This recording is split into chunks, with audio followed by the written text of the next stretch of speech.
Simultaneously, Congressman Joe Barton, chairman of the Oversight and Investigation Subcommittee, began preliminary hearings. We wrote to the Senate Ethics Committee. They assured us they were looking into it.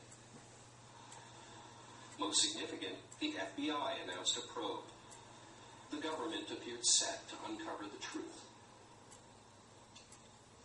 Following our broadcast, the press picked up the story. Dan Murphy of Investors Business Daily established that Kennedy had actually attended an additional fundraiser at Muller's home. Rumors circulated of a Summit payoff, as high as $5 million to Muller in exchange for his silence. Almost a year later, we went to Waltham, Massachusetts to talk to Summit, but they still refused to comment. Summit's a bit of a shell company these days. They don't produce many lasers, for example. These days, Summit's biggest strength may be their continuing silence. Why? Well, just by continuing to exist, Summit stands to reap $50 million in royalties this coming year. And who's out there making sure they receive that money? You guessed it, the FDA. Usually, a doctor buys medical equipment from a medical equipment supplier. He takes it, he owns it, he uses it. In this instance, whether he buys it from Summit or he buys it from Visex, he takes it home and now has to pay $250 every time he uses it. It's called the Pillar Point Royalty, and it's the big money in this story. It essentially says, John Aliotto is taking it to the Federal Trade Commission. Straight ahead.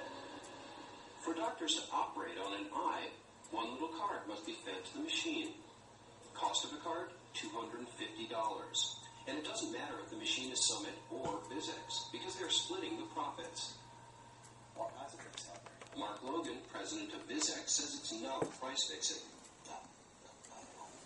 But either way, the FDA is enforcing it. Good, you're doing great. We're almost done with this eye. You've got 4, 3, 4. For Dr. Ellis of San Francisco, the FDA is never very far away. He is the key figure among a handful of eye surgeons that have been extremely vocal about FDA corruption and FDA intrusion into surgical practice. Ellis is also a pioneer in refractive surgery, with 3 textbooks to his credit. We're going to fire the laser. 49. But according to the FDA, what he's doing here is illegal. Why? Look closely. Although it's a standard Summit machine made in America, just like hundreds of others, this machine was slated for the British market, and it has no card slot. No card, no charge to his patients. And, Ellis claims, no accidents. The question with these devices, are they safe? Do they put out power? Are they going to fail? That's what you look at in device approval. When the eye laser scandal broke, anxious FDA officials seemed suddenly willing to legalize Dr. Ellis's laser.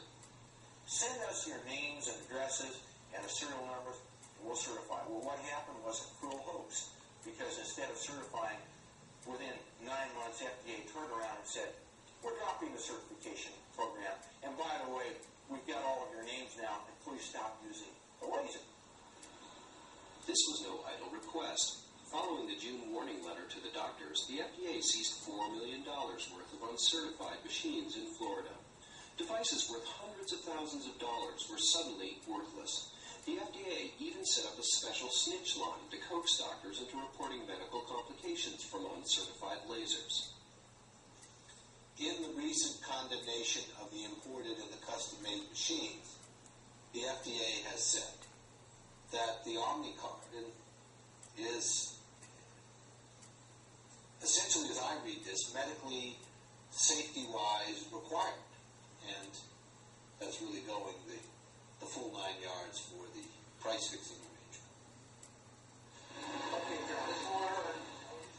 The fact is, when Dr. Ellis performs an operation, Visex and Summit don't realize any profits.